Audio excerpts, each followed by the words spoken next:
The sandstorm came without warning, sweeping across the rust-colored dunes of Tatooine like a vengeful spirit. Din Djarin, the Mandalorian, had faced worse. Imperial remnants, bounty hunters, even a great dragon. But this was different. The air itself seemed to bend around his ship as the Razor Crest struggled against forces beyond simple meteorology. "Hold on, kid," he muttered to Grogu, securing the child in his compartment as warning lights flashed across the cockpit. The navigation system failed first, then propulsion. As the ship plummeted through the howling storm, the Beskar-clad warrior did something rare. He closed his eyes and surrendered to fate. The impact never came. Instead, a silence deeper than the void of space enveloped them. When the Mandalorian opened his eyes, stars unlike any constellation he'd ever mapped stretched across an alien sky. The Razor Crest drifted gently downward, coming to rest on a shore of glittering particles that resembled sand but shimmered with an inner light. In the distance, impossibly tall and defying all natural law, stood a tree of cosmic proportions. Its trunk, wider than the greatest cities Din had visited, spiraled upward in a helix of golden light, branches spreading across the heavens like the very architecture of creation itself. The Erdtree, though he did not yet know its name, pulsed with a power that made the Force seem like a child's whisper. Grogu cooed, pressing his small green hand against the viewport, his ancient eyes reflecting the golden radiance.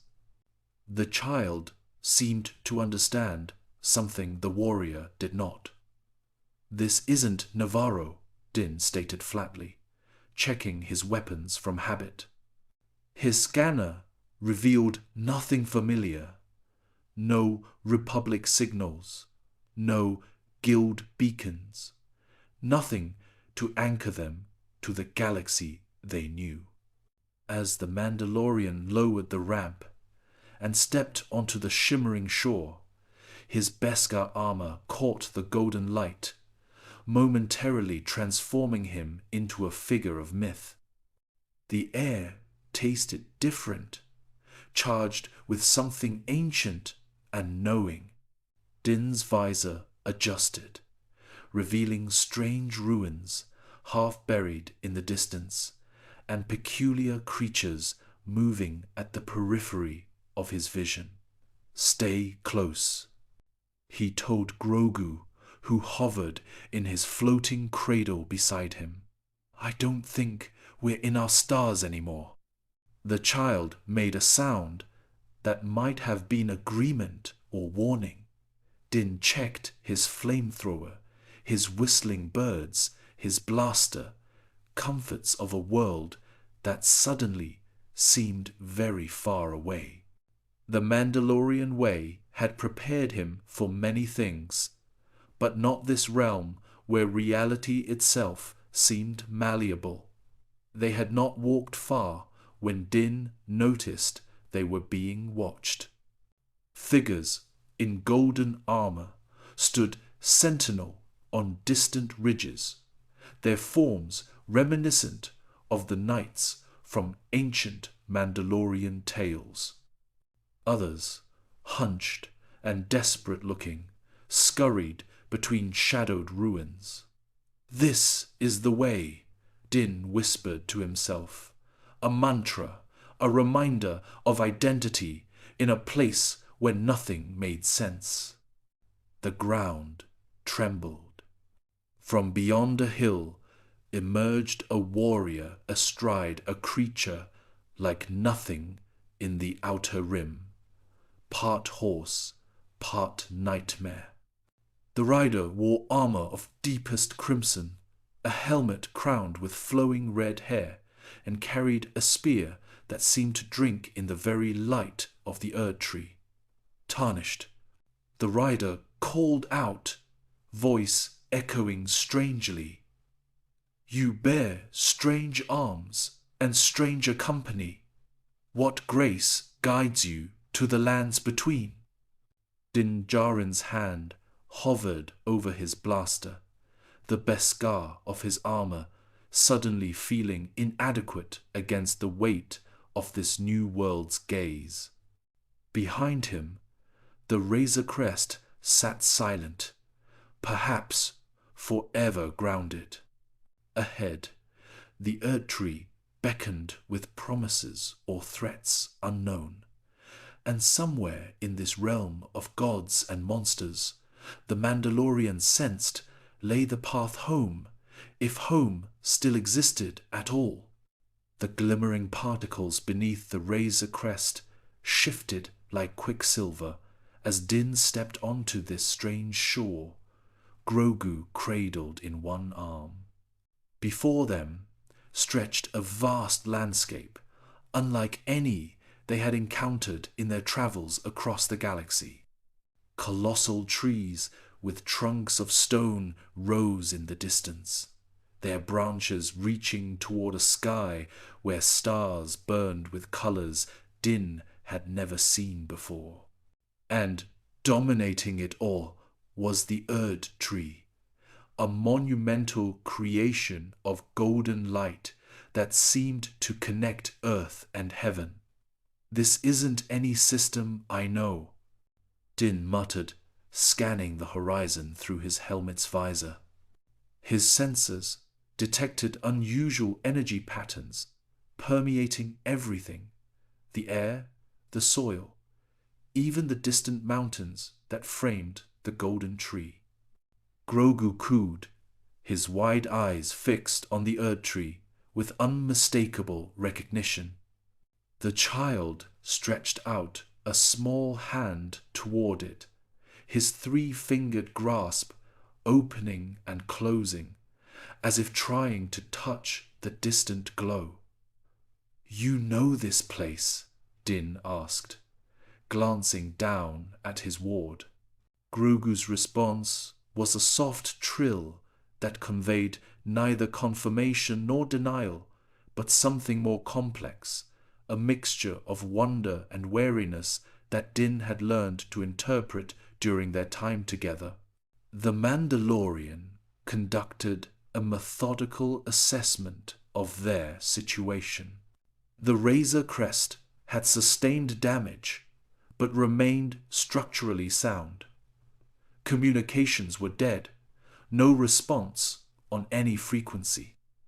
Navigation systems showed only error messages, unable to identify their location against any known star charts. They were truly lost, adrift in a realm that defied his understanding of the galaxy. We need to find civilization, Din decided, securing his weapons and checking that the child's hovering pram was operational. Someone who can tell us where we are and how to get back. They set out toward what appeared to be a path winding through a sparse forest. The trees here were twisted and ancient, their branches reaching like gnarled fingers. Unlike the lush forests of Sorgan or the dense jungles of Arvala 7, these woods had an unsettling quality, as if they were being watched by the landscape itself. They hadn't traveled far when Din caught movement in his peripheral vision. His hand moved to his blaster with practiced speed, but what emerged from behind a boulder was no ordinary threat. The creature stood upright like a man, but was clearly not human. Bulbous eyes protruded from a misshapen head, and its body seemed pieced together from different anatomies. Tarnished?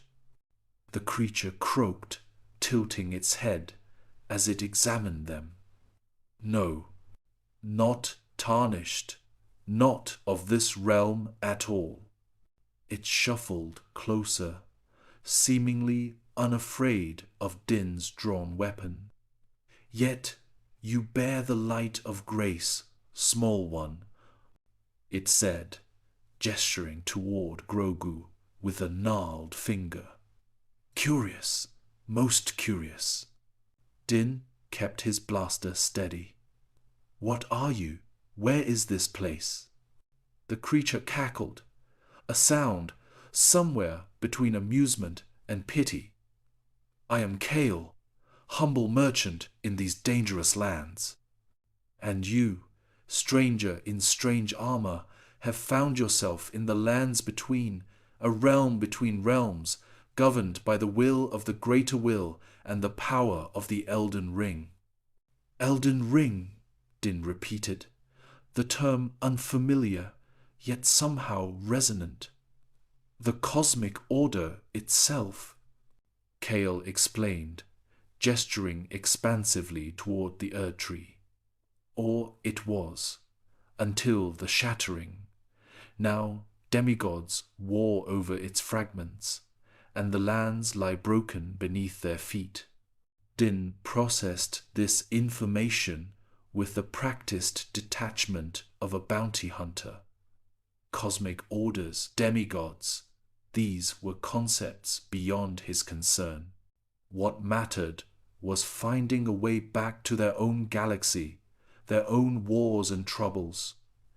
Is there anyone who might know how to send us back where we came from?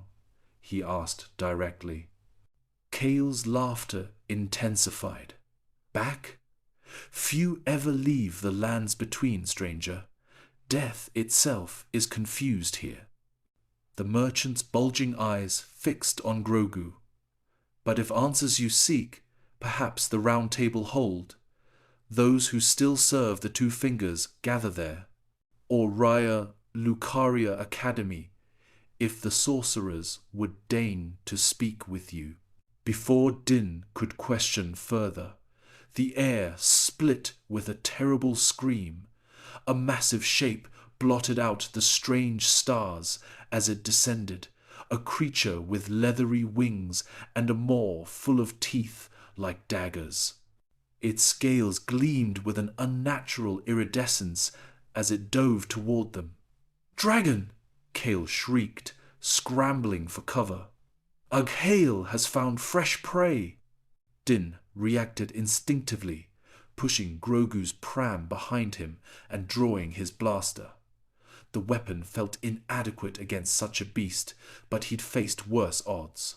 The dragon, Agil, circled once more before unleashing a torrent of flame that scorched the earth mere meters from where they stood. The heat wave washed over Din's Beskar armor, the metal absorbing and dissipating the thermal energy as it was designed to do. A normal man would have been incinerated, but Din remained standing, his posture a challenge to the winged predator. Get to safety! He shouted to Kale, raising his arm and activating the flamethrower built into his vambrace. The stream of fire seemed pitiful compared to the dragon's breath, but it was enough to draw the creature's attention. Agil roared in what sounded like amusement, banking sharply to make another pass. Din reached for the Umban rifle on his back, hoping its disintegration capabilities might prove effective against draconic hide. What happened next defied Din's understanding of combat. As the dragon descended, a lone rider galloped into the clearing on a spectral steed that left no hoofprints in the soil. The warrior was clad in armor of burnished gold, a spear of lightning clutched in one gauntleted hand.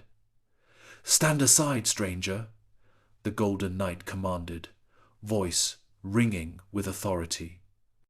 This prey belongs to the lightning of Leyndell. Without waiting for Din's response, the knight charged forward, spear raised high. Lightning crackled along its length before discharging in a blinding arc that struck Achilles' wing. The dragon shrieked, more in rage than pain, and changed course to focus on this new threat.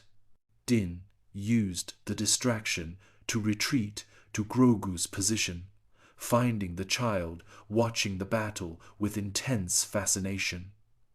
"Not the time for lessons, kid," Din muttered, gathering him up and seeking better cover. The battle between knight and dragon unfolded with terrible grace, lightning against flame, speed against raw power. Din had witnessed countless conflicts across the galaxy, but there was something primordial about this engagement, something that spoke to the fundamental nature of combat itself. When the Golden Knight finally drove the dragon away with a spear thrust that pierced its hide, Din emerged from cover, Grogu secured once more in his hovering pram. "My thanks for the distraction, strange warrior," the knight said, lowering his visor to reveal a face etched with scars beneath eyes that glowed with an inner light. "I am Vike, knight of the Round Table Hold, and you are not of the lands between." "Din Djarin," the Mandalorian replied cautiously. "This is my foundling." Vike's gaze lingered on Grogu, something like recognition flickering across his features. "The child bears the touch of grace," he observed. "Remarkable. The greater will has strange designs indeed." Din's patience for cryptic observations was wearing thin.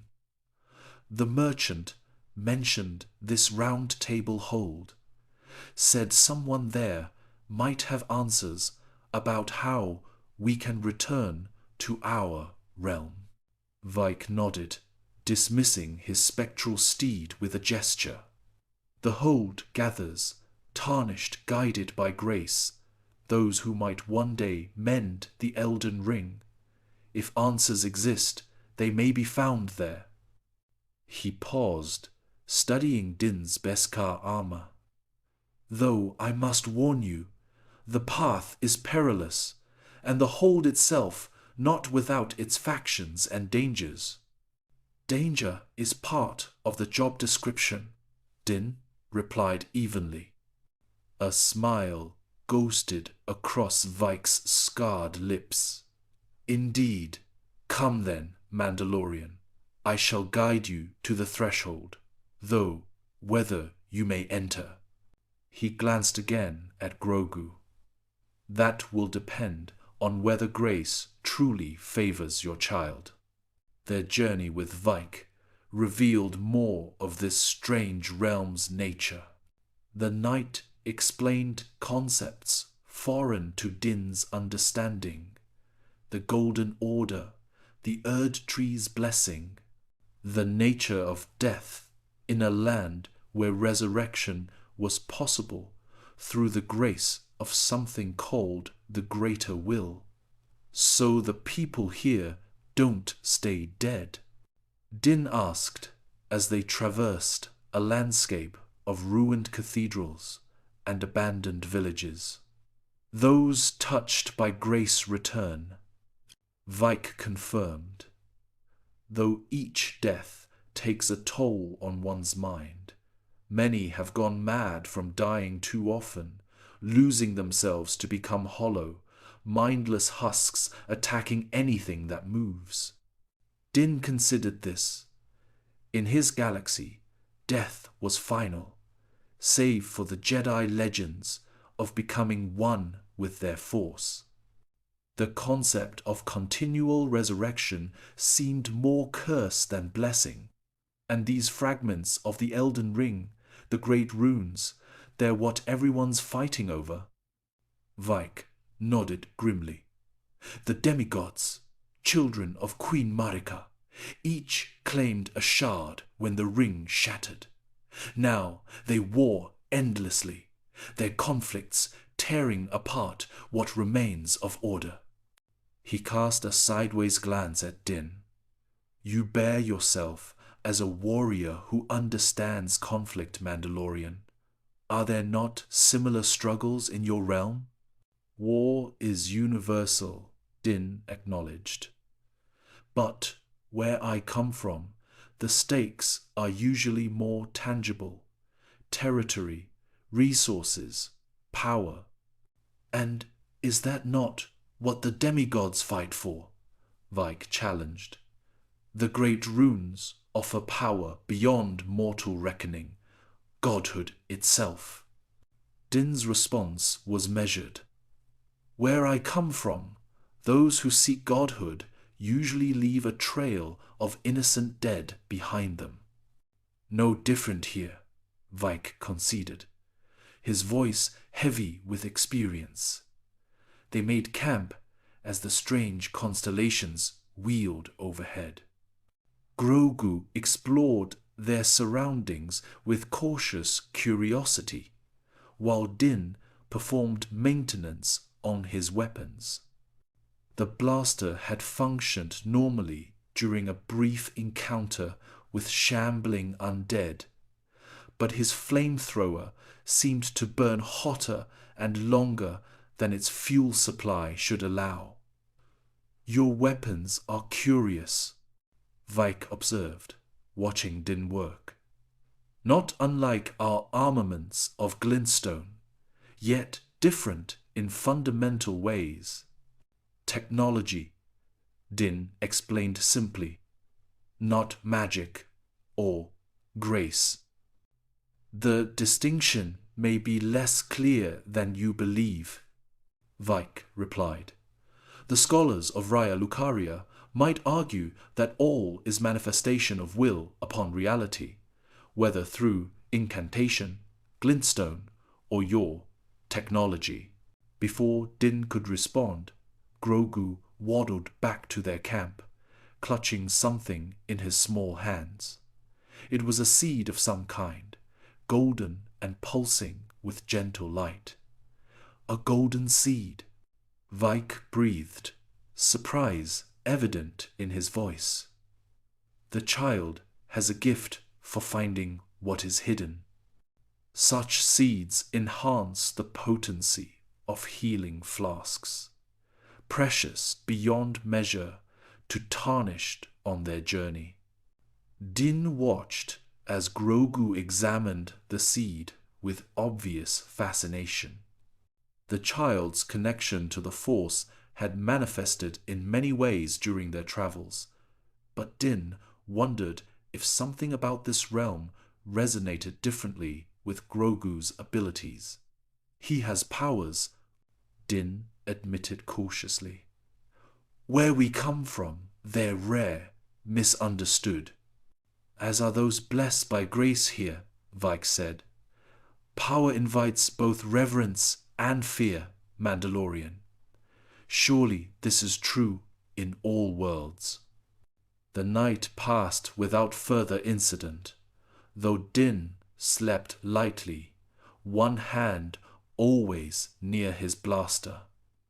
The following day brought them to a cliff overlooking a vast lake shrouded in mist.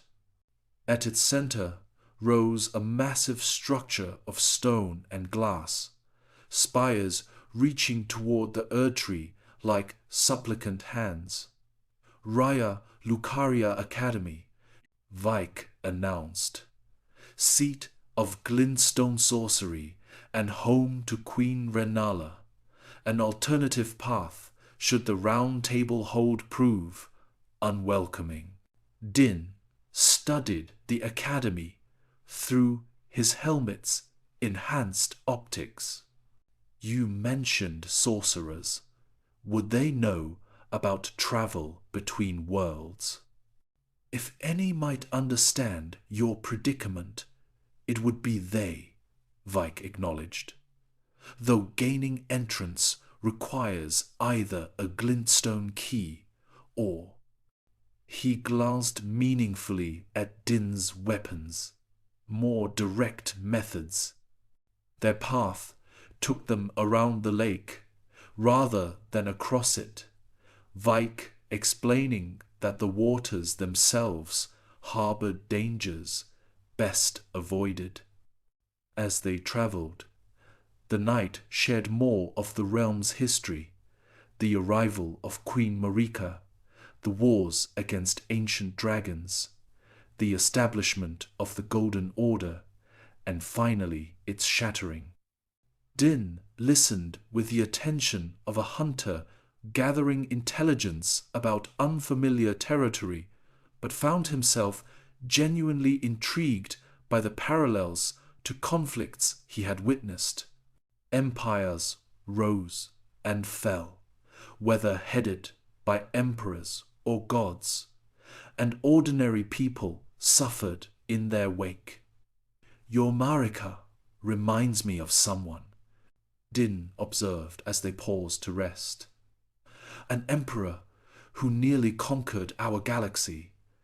When he fell, everything fractured. Warlords carved up what remained. Vike nodded in understanding. The nature of power. When centralized authority collapses, chaos follows until new order emerges. If it emerges, Din added grimly. Their philosophical exchange was interrupted by a sound that made Din reach instinctively for his weapons, the rhythmic thud of marching feet. Vike tensed as well, hand moving to his lightning spear. Godric's soldiers, he whispered, gesturing for Din to follow him into the shelter of nearby ruins. We are near the border of his territory. Stormvale Castle lies beyond those hills. From their hiding place, Din observed a column of soldiers in distinctive armor, a mixture of plate mail and leather reinforced with what appeared to be grafted limbs.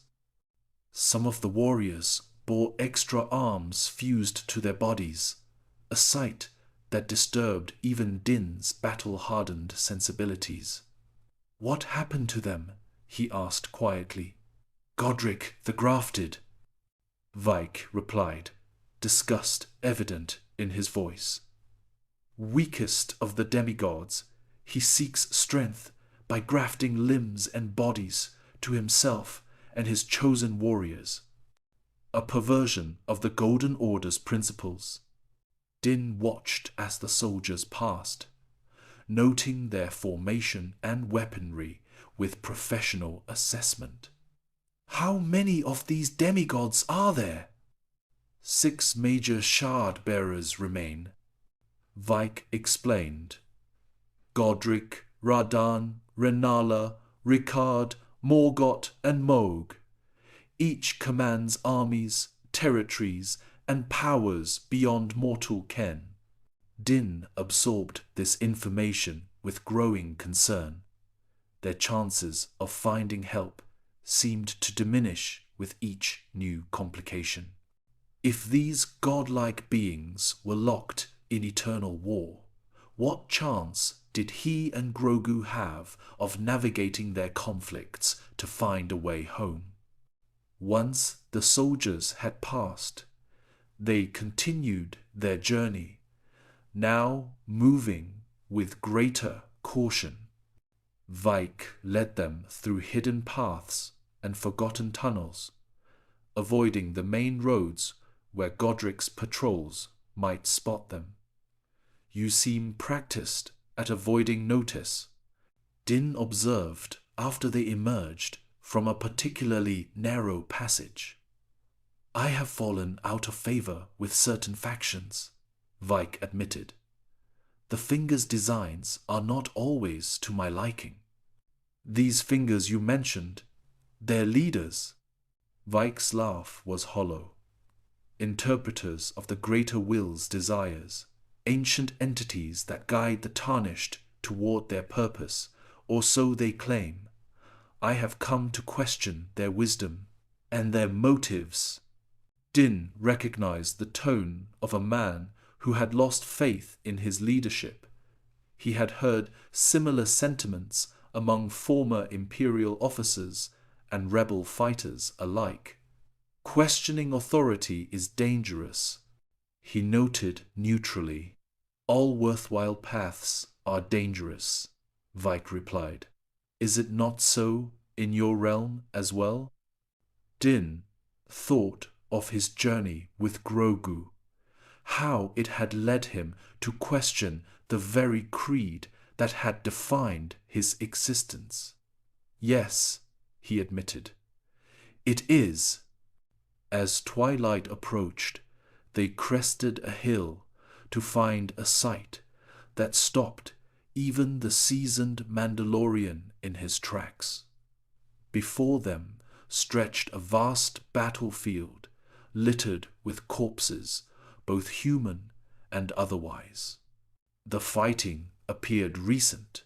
Some bodies still smouldered, while others lay in pools of fresh blood. At the center of this carnage stood a lone figure, a woman in gleaming armor wielding a massive golden spear. Around her, corpses were piled like offerings. Millennia, Vike breathed, genuine fear in his voice for the first time. The blade of Mikella, we must turn back, now. Din had faced countless adversaries, from bounty targets to imperial remnants, but something in Vike's reaction gave him pause. The warrior woman stood motionless amid the devastation she had apparently wrought single-handedly, her armor catching the last light of day. Who is she? Din asked, already guiding Grogu's pram away from the ridge. Daughter of Marika and Radagon, twin to Mikella, Vike explained as they retreated. Undefeated in combat, despite being afflicted with scarlet rot. She serves her brother's interests with blade and blood. Even the other demigods fear her prowess. They made a wide detour, adding hours to their journey, but avoiding any chance of encountering the fearsome warrior. Din noticed that Vike's confidence seemed shaken by the mere sight of Malenia, a troubling reaction from someone who had faced a dragon with such courage. "You've fought her before," Din guessed as they made camp that night, far from the battlefield. Vike was silent for a long moment before answering. "Once, I barely escaped with my life. A rarity in a land where death is temporary. Some wounds go deeper than flesh, Mandalorian. Some defeats change you in ways that resurrection cannot mend." Din understood this truth all too well. Physical wounds healed, but scars of the spirit remained.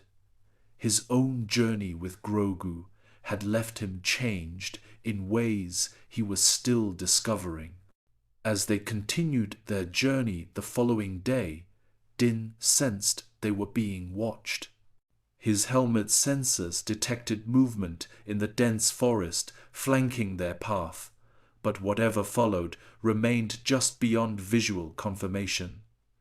"We have shadows," Din informed Vike quietly. The knight nodded without breaking stride. "The servants of the Two Fingers have many eyes. They likely know of your arrival by now. Anomalies interest them greatly." "And is that good or bad for us?" "That depends," Vike replied cryptically, "on whether they see you as useful to their designs or as a threat to them." The answer did little to reassure Din, who kept one hand near his blaster and continuously scanned their surroundings. Grogu, however, seemed unusually calm, occasionally looking toward their unseen observers with more curiosity than concern. By midday, they reached a clearing where a circular pattern was etched into the ground, glowing faintly with golden light. Vike stopped at its edge, turning to face Din and Grogu. "This is a site of grace, a manifestation of the Erdtree's blessing," he explained. "It is also a threshold to the Round Table Hold. I can guide you no further. Only those who have been invited may enter." Din eyed the glowing sigil skeptically. "And how does one receive an invitation?" "Grace chooses its own," Vike replied. He knelt before Grogu's floating pram, addressing the child directly. "Little one, if the grace of the Erdtree flows in you as I suspect, you may be able to bring your guardian across the threshold. Place your hand on the light." Din tensed, protective instincts flaring. "Is it dangerous?" "No more dangerous than remaining in the open lands with demigods warring around us," Vike countered. "The hold is neutral ground, a sanctuary of sorts for Tarnished guided by grace." After a moment's consideration, Din nodded to Grogu, who reached out with a small green hand toward the glowing pattern. The instant his fingers touched the light, it flared brilliantly, expanding to envelop both him and Din. The world seemed to shift and blur around them. Din felt a sensation similar to hyperspace transit, a stretching of perception followed by sudden compression. When his vision cleared, they stood in a grand hall of stone and wood, a great table dominating its center. Fires burned in massive hearths, casting warm light across walls adorned with weapons and banners. Several figures turned to observe their arrival, warriors in varied armor, scholars in robes, and what appeared to be craftsmen. Their expressions ranged from surprise to suspicion to outright hostility. "Well," came a cultured voice from near the central table. "This is unexpected." A man stepped forward, tall and dignified in ornate armor of gold and white, his face lined with age, yet his eyes sharp with intelligence. "I am Gideon Ofnir, the all-knowing, and you, stranger in strange armor, have much to explain about your presence here in the Round Table Hold." Din's hand hovered near his weapon, but he kept his posture deliberately non-threatening. He had faced suspicious receptions countless times in his career as a bounty hunter. The key was to project strength without aggression. "My name is Din Djarin," he stated calmly. "I'm not from your lands between. We're trying to find a way back to our own realm." Murmurs rippled through the assembled Tarnished. Gideon's expression remained impassive, but his eyes narrowed slightly. "Many claim unique origins," he observed, "but few arrive with such distinctive attire and companions." His gaze shifted to Grogu, who watched the proceedings with apparent fascination. "The child bears grace. That much is evident. But you—" He studied Din with newfound intensity.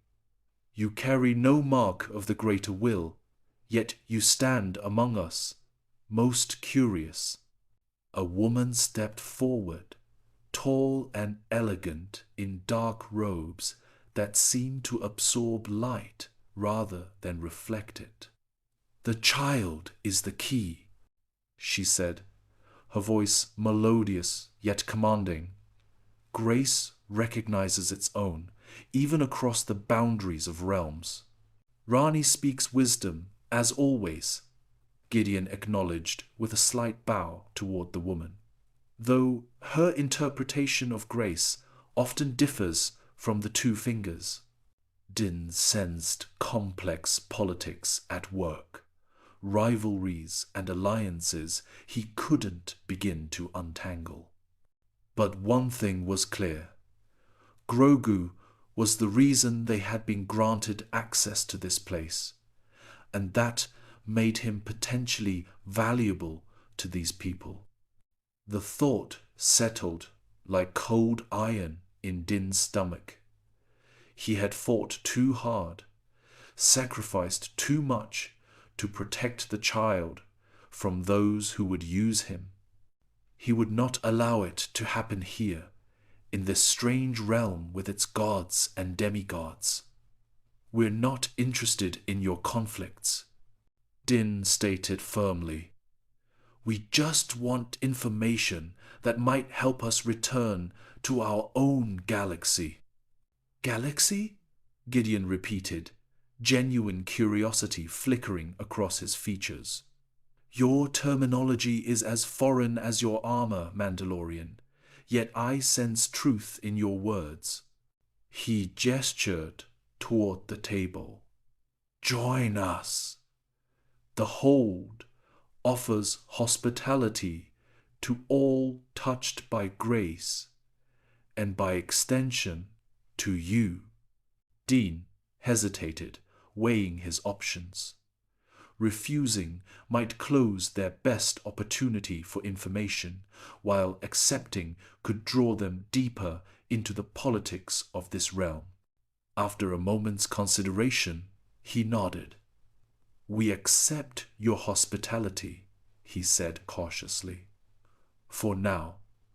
As they approached the table, Din noticed that several of the Tarnished kept their distance, watching him with expressions ranging from curiosity to outright distrust. He was used to such reactions. The Mandalorian armor often provoked fear or hostility. What concerned him more was the intense interest several of them showed in Grogu. The woman, called Rani, moved closer, her movements graceful yet somehow unsettling. Din noticed now that she appeared to have 4 arms, 2 visible and 2 spectral limbs that occasionally materialized as she gestured. Your child has touched something beyond grace, she observed, studying Grogu with penetrating blue eyes. A power familiar yet distinct from our understanding. He has abilities, Din acknowledged cautiously. Where we come from, they're called the Force. The Force, Rani repeated, as if tasting the word. An apt name for the fundamental current that underlies all existence. We have other terms, grace, glintstone, fundamentals, but perhaps they all reach toward the same truth. Gideon had been listening intently to this exchange. If your passage between realms was not deliberate, he mused, then something or someone must have facilitated it. The boundaries between worlds do not simply collapse without cause. Could it have been the work of an outer god? Suggested another Tarnished. A man in tattered finery with a sword of unusual design at his hip. The frenzied flame seeks to collapse all boundaries, after all. Speculation without evidence is mere fancy, Bernal. Gideon replied dismissively. We must consider more immediate concerns, such as whether this visitor and his charge represent opportunity or threat to our various endeavors. Din didn't miss the calculating look in Gideon's eyes. The man reminded him of former imperial officers, always assessing, always looking for advantage. Din had dealt with such men before, and knew they were dangerous not because of their strength, but because of their minds. We're not interested in your politics, Din stated firmly. We just want to return to our own realm. Noble sentiments. Gideon replied with a thin smile. But in the lands between, all existence is political, Mandalorian. The very act of drawing breath aligns you with forces beyond your understanding.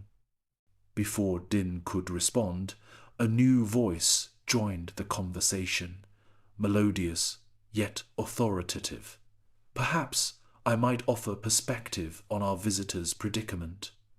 All heads turned toward the speaker, a woman seated in a wheelchair, her face concealed behind an ornate mask of gleaming metal.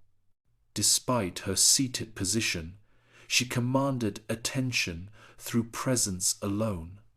Melina, Gideon acknowledged with a respect that seemed rare for him. Your insight would be valued. The masked woman wheeled closer, stopping before Din and Grogu. Though her face was hidden, Din felt the weight of her examination through the eye holes of her mask. You stand at a crossroads, warrior from another star, she said, her voice somehow reaching Din alone, though she spoke aloud. The path home exists, but the price may be higher than you wish to pay. The question is not whether you can return, but what you will become in the journey. Din Djarin stood at the edge of the battlefield, the bodies of fallen Tarnished and beasts scattered across the scorched plains that surrounded the Erdtree. Blood matted his armor, and his cape hung in tatters, yet the Beskar had held.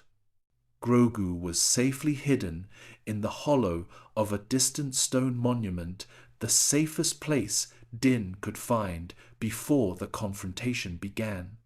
Through his visor, Din watched as Queen Marika's forces rallied. Golden knights with gleaming armor formed ranks around the base of the Erdtree, while winged sentinels circled overhead. The armies of the lands between had united against what they perceived as an unprecedented threat, an otherworldly warrior wielding powers from beyond their comprehension, aligned with an ancient force they couldn't understand. Melina approached from behind, her single visible eye reflecting the golden light of the Erdtree. The Queen believes you and the child are harbingers of the outer gods. She will never allow you access to the Erdtree's heart. I don't want her throne, Din replied. I just want to find a way home. The way home lies through the Erdtree, Melina said. But reaching it means confronting her. Din checked his ammunition and remaining weapons. The pulse rifle had run dry hours ago. The Amban rifle had only a few charges left. What remained were his Beskar spear, the dark saber, and the small vial of golden liquid. Melina had given him distilled grace, she called it. You don't have to fight alone, came a familiar voice. Din turned to see Blade approaching, his massive sword resting on one shoulder. The wolf warrior's armor was dented and stained from previous battles, but his resolve appeared unshaken. You saved my life in the Carrion Manor, Blade said. A debt must be repaid. Alexander the Iron Fist rolled up beside him, his pottery frame showing cracks, but his spirit undimmed. Indeed, our journey together may have been brief, but it has been most illuminating. I shall join this final confrontation. One by one, allies Din had made during his journey across the lands between emerged from the mists. Ranni the witch floated silently, her 4 arms carrying spectral implements of sorcery. Hugh the blacksmith limped forward, carrying a newly forged attachment for Din's Beskar spear. Even Fia, the deathbed companion, stood at the edge of the gathering, her eyes solemn but determined. "The child," Din said, hesitation evident in his voice. "If I fall, the little one will be protected," Ranni assured him, her voice ethereal. "We have seen his power. He belongs to neither the greater will nor the outer gods. Like you, he walks between worlds." Din nodded, then turned to face the Erdtree. The massive golden structure pulsed with energy, and at its base the barrier of thorns that had previously sealed the entrance had parted.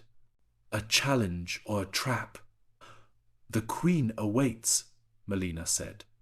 "She knows you possess the Darksaber, a weapon capable of severing the connection between her and the greater will." "That's not why I'm here," Din insisted. "Intent matters little now," Ranni replied. "The mere possibility has forced her hand." Din adjusted his helmet and gripped the Darksaber. "This is the way," he murmured to himself. The assembled warriors began their advance toward the Erdtree. As they approached, spectral soldiers emerged from the golden mist, the Elden Knights, personal guardians of Queen Marika. Their armor gleamed with otherworldly light, and their weapons shimmered with the power of the Erdtree itself. The battle erupted with savage intensity. Din fought with a combination of Mandalorian training and techniques he'd learned in the lands between. The Darksaber cleaved through spectral armor, leaving trails of darkness in the golden light. Blade and Alexander engaged the larger sentinels, while Ranni's sorceries kept the flying guardians at bay. "The path is clearing," Melina shouted over the clash of weapons. "Make for the entrance." Din cut through another knight and saw the opening, a direct path to the base of the Erdtree. He sprinted forward, deflecting energy blasts with his Beskar vambraces. A massive sentinel dropped from above, its halberd aimed for Din's head, but Alexander intercepted the blow, his pottery frame cracking further under the impact. "Onward, warrior from the stars!" Alexander called out. "I shall hold this position." Din hesitated only briefly before continuing toward the entrance. The interior of the Erdtree was a cathedral of golden light branches extending upward into infinity, roots descending into unfathomable depths. At the center stood a figure both majestic and terrible. Queen Marika, the Eternal, suspended in a crucifixion of golden thorns, her form shifting between feminine grace and masculine power. Mandalorian, she spoke, her voice resonating through the chamber. You wield a weapon of darkness in a realm of light. You bring a child of ancient power to my doorstep. The greater will has declared you both anathema. We came here by accident, Din responded, keeping the darksaber ready. We seek only passage home. There are no accidents in the weave of destiny, Marika replied. As she spoke, her form shifted, becoming more masculine Radagon, her other self. The greater will brought you here for judgment. The golden thorns restraining Marika, divided by Radagon, shattered, and the divine being descended to the platform where Din stood. In one hand materialized a massive hammer that radiated golden light, a stark contrast to the Darksaber's black energy. Your child carries ancient power, Marika, divided by Radagon, continued. Power that could threaten the Order. Surrender him to my keeping, and you may depart. Din's grip tightened on the Darksaber. That's not going to happen. The first clash between hammer and saber sent shockwaves through the Erdtree's interior. Din was thrown backward, his Beskar armor absorbing much of the impact, but still leaving him momentarily stunned. Marika, divided by Radagon, moved with supernatural speed, the hammer swinging in deadly arcs that Din barely avoided. The Mandalorian fought defensively, using the environment and his jetpack for mobility. The Darksaber left black scars in Marika, divided by Radagon's golden form with each successful strike. But the wounds sealed almost instantly. You cannot defeat a god, Mandalorian. Marika, divided by Radagon, taunted. The greater will sustains me. Din was tiring. A blow caught his shoulder, denting the Beskar and sending pain radiating down his arm. Another strike grazed his helmet, temporarily disrupting his visor's systems. He stumbled and fell to one knee. Marika, divided by Radagon, towered over him, hammer raised for the final blow. Your journey ends here, between the stars and branches.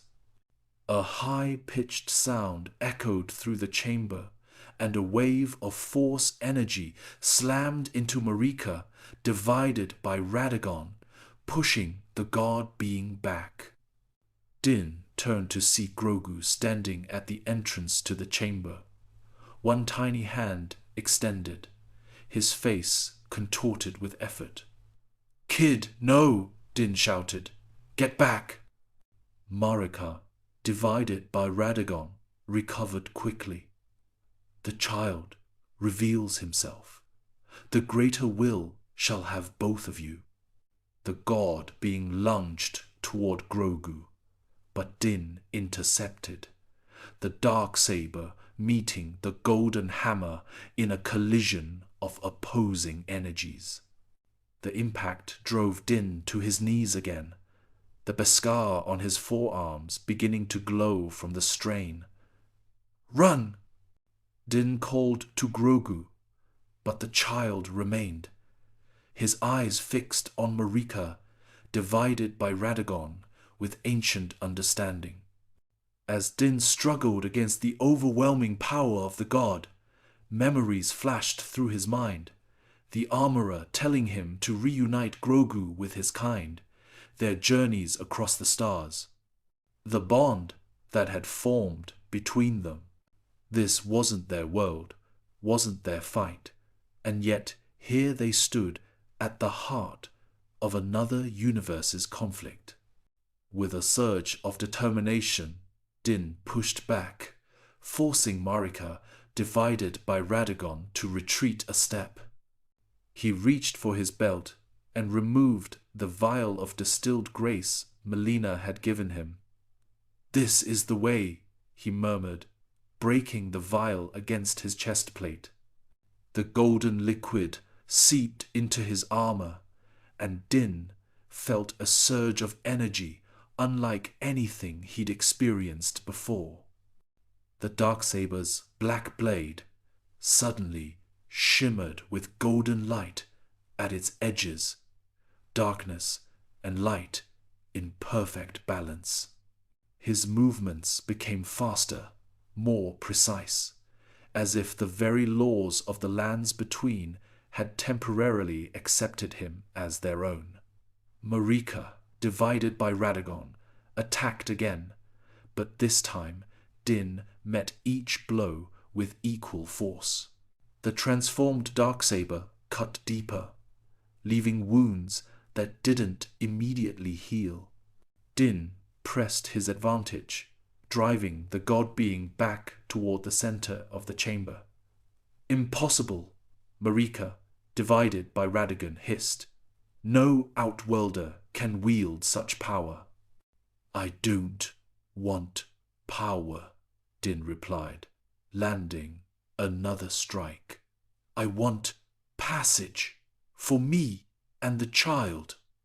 Their battle intensified, golden light and dark energy cascading throughout the Erdtree's interior.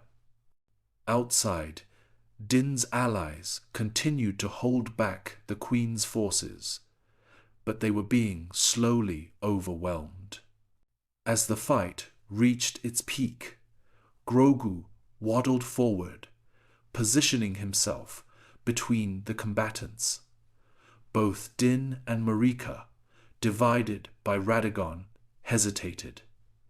The child raised both hands, one toward Din, one toward the god being.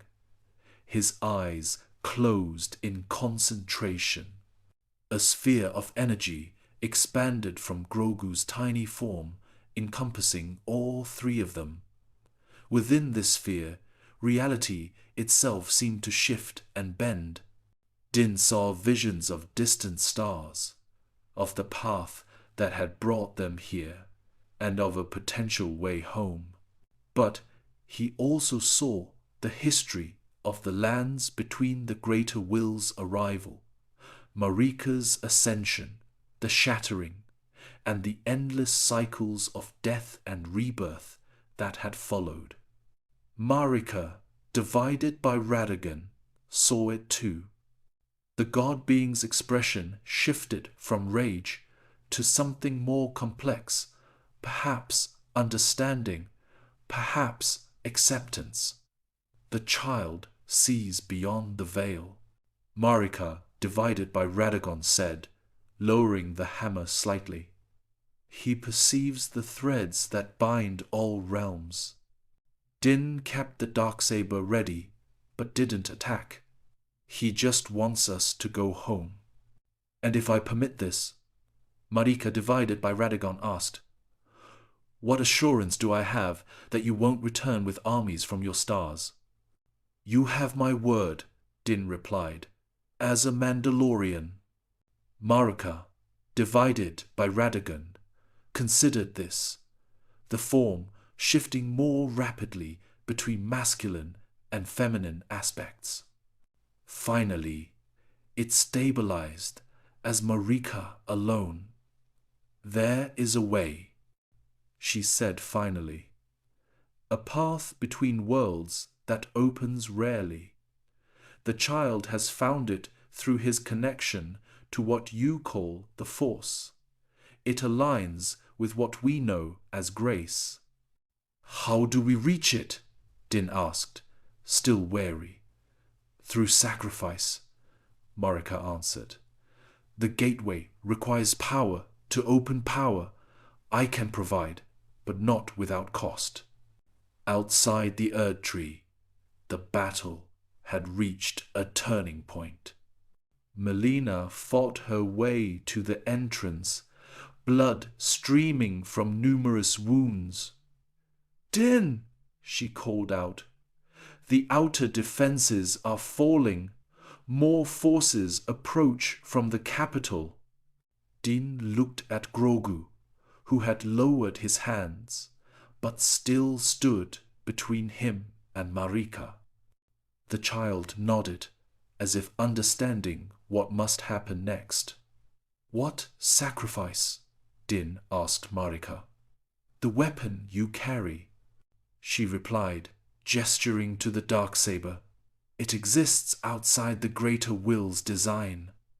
Its power, combined with mine, can tear open the veil between our realms long enough for your departure." Din looked down at the darksaber, the weapon that symbolized leadership of Mandalore, a responsibility he had never sought but had carried nonetheless. "And if I refuse?" "Then we continue our battle until one of us falls," Marika said simply. "And regardless of the outcome, you and the child remain trapped in a dying world far from your home."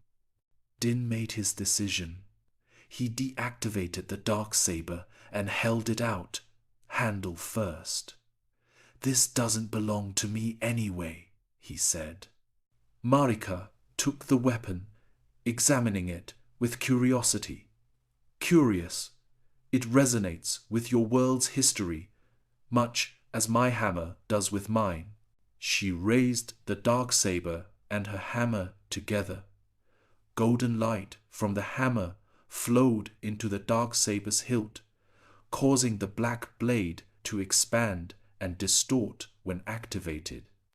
The energies swirled together, tearing a rift in the air at the center of the chamber, a portal showing the star-filled void of space, and within it, the faint outline of the Razor Crest drifting among the stars. "Your vessel awaits," Marika said. "The passage will not remain open long." Din gathered Grogu in his arms. "What about the darksaber?" "It remains here as payment for your passage," Marika replied. "Perhaps one day a worthy Tarnished will find it and wonder about the warrior who brought it from beyond the stars." Din nodded. "Thank you." As he approached the portal, Melina entered the chamber, followed by Blade and Rani. "You're leaving," Melina said. "It wasn't a question." "This isn't our fight," Din replied. "It never was." Blade stepped forward, offering a small talisman. "For the journey. May it remind you of the lands between." Din accepted it with a nod of thanks. "The child has remarkable gifts," Rani observed. "In another life, he might have become a lord here." "He has his own path," Din said, looking down at Grogu nestled in his arm. The portal began to fluctuate, its edges becoming unstable. "You must go now," Marika urged. "The connection weakens." Din looked one last time at the allies he'd made in this strange realm. "This is the way," he said in farewell. "This is the way," Melina echoed, a small smile on her lips. Din stepped through the portal with Grogu. There was a moment of disorientation as reality shifted around them, and then they were floating in the void of space beside the Razor Crest. Din activated his jetpack and navigated the short distance to the ship, the familiar hull a welcome sight after their ordeal. Once aboard, Din placed Grogu in his usual seat in the cockpit. The child cooed contentedly, as if returning from nothing more extraordinary than a planetary excursion. "Let's go home, kid," Din said, initiating the ship's systems. As the Razor Crest's engines hummed to life, Din glanced out the viewport. For a moment, he thought he saw a shimmer of golden light among the stars, a final farewell from a realm of gods and monsters.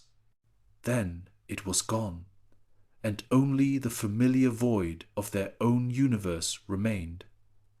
Din set a course for Navarro, reflecting on all they had experienced.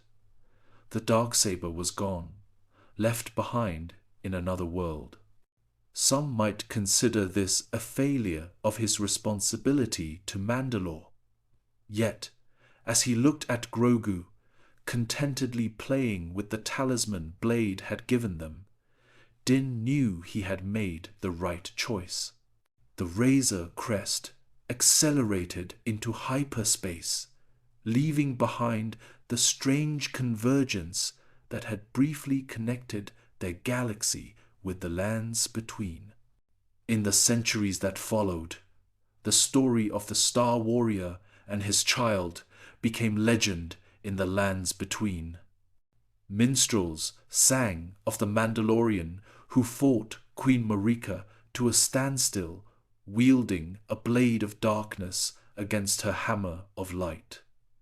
Some claimed he had been a champion of the outer gods, others that he was a harbinger of a new age. The truth faded into myth, as it often does. In the royal chambers of Leyndell, Queen Marika kept a strange weapon displayed on the wall, a hilt of metal unlike any found in the lands between, said to produce a blade of pure darkness when activated by one with the will to wield it. Many Tarnished sought this relic, but none could make the dark blade appear.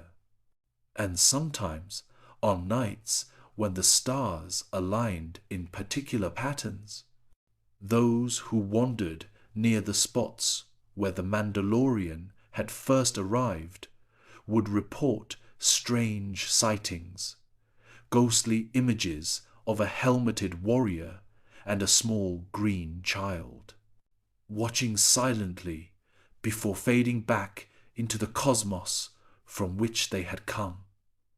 Between the stars and the branches of the Erdtree, the boundaries between worlds remained thin. The greater will and the Force, separated by vast cosmic distances, nonetheless recognized each other across the void ancient powers that had briefly touched through the unlikely journey of a bounty hunter and his foundling. "This is the way," the lands between whispered. "This is the way."